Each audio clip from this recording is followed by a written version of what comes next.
संदीप बंसल जी हिसार से। राधे राधे महाराज। राधे राधे महाराज जी। महाराज जी, जब जाप शुरू किया है तब शरीर में अलग तरह के अनुभव हुए, जैसे आज्ञा चक्र पर स्पंदन व सहस्त्रार चक्र पर अनुभूति, जिसकी सीम आनंद की अनुभूति। हाँ, अभी स्थायी नहीं।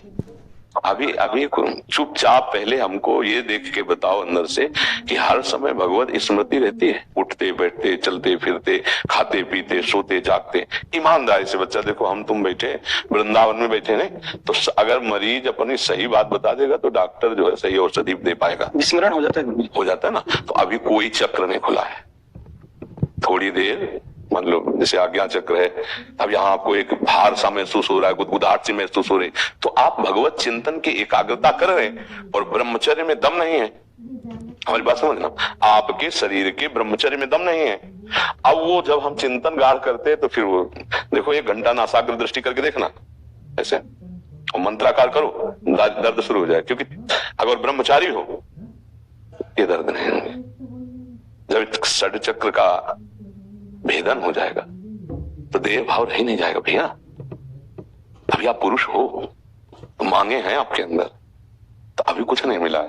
देखो समझा जाए, चाहे ज्ञान में हो चाहे भक्ति में हो, जब कुछ धरोहर मिलेगी ना तो इच्छा खत्म हो जाएगी, शरीर भाव नहीं रहेगा। मैं पुरुष में स्त्री भाव खत्म हो जाता है, देह भाव भगवत भाव आ जाता है। जैसे ज्ञान में ब्रह्म भाव, भक्ति में भगवत भाव आ जाता है। ये पहचान है कि हमें कुछ मिला है। क्या पहचान? कोई इच्छा नहीं रह गई। ब्रह्मभूता प्रसन्न आत्मा न सोचते न कांक्षते। जिसके पा लेने के बाद कुछ पाना बाकी नहीं रहता। जैसे हम बहुत प्यासे और छक के बढ़िया शीतल जल पीने को मिल गए, अब प्यास बुझ गई ना। तो चाहत अगर है तो फिर प्यास कैसी बुझी? अगर चाहत है, पानी देख करके मन ललचा रहा है तो अभी प्यास नहीं बुझी। अगर भरपेट पी लिया है तो फिर यही होगा ना, नहीं अब नहीं, अब कथुनाथ न चाही मोरे, मतलब मिल गया ना वो। भैया अभी नहीं मिला। नाम जप करो और अपने में कोई सद्गुण को मत देखो। अगर गुणाभिमान आ जाएगा तो मार्ग रुक जाएगा। भगवान सद्गुण देते हैं तो भगवान ने दिया है, मेरे थोड़ी सद्गुण, मेरी कमाई थोड़ी सद्गुण, मेरे गुरु ने दिया, मेरे इष्ट ने दिया, तो उसका अभिमान ना आने पावे।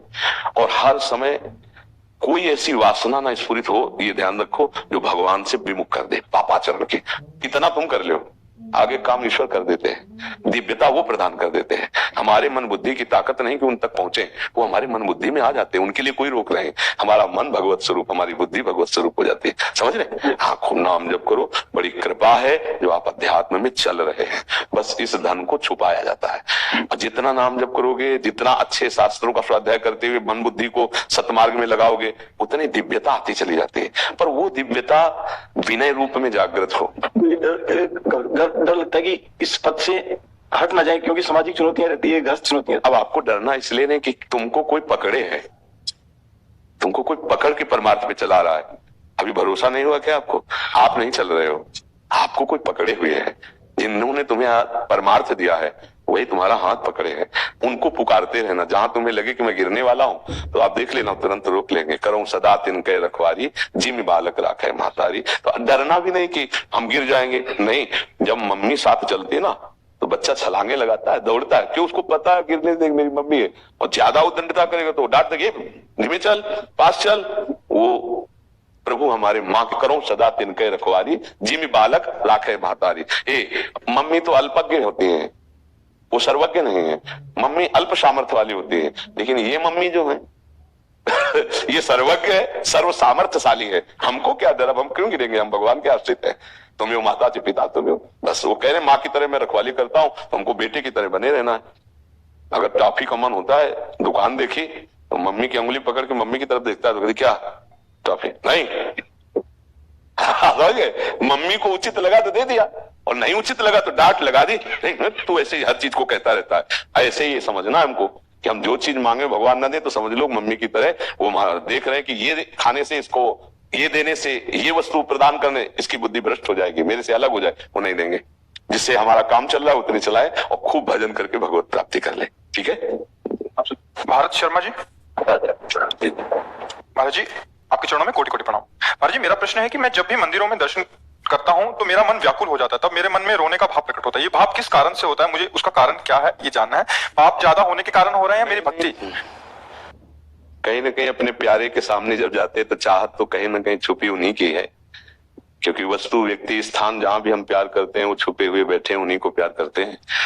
जिस शरीर से वो चले जाते हैं तो चाहे जितना प्रिय संबंधी का शरीरों से फूंक ही देते हैं, जला ही देते हैं, तो गया कौन? वही भगवद अंश। हम वही अंश हैं, वो हमारे स्वामी हैं, तो अनजाने में भी हम प्यार उन्हीं से करते हैं। तो वो भगवान के सामने जब हमारा सात्विक भाव प्रकट होता है तो रोने का मन होने लगता है।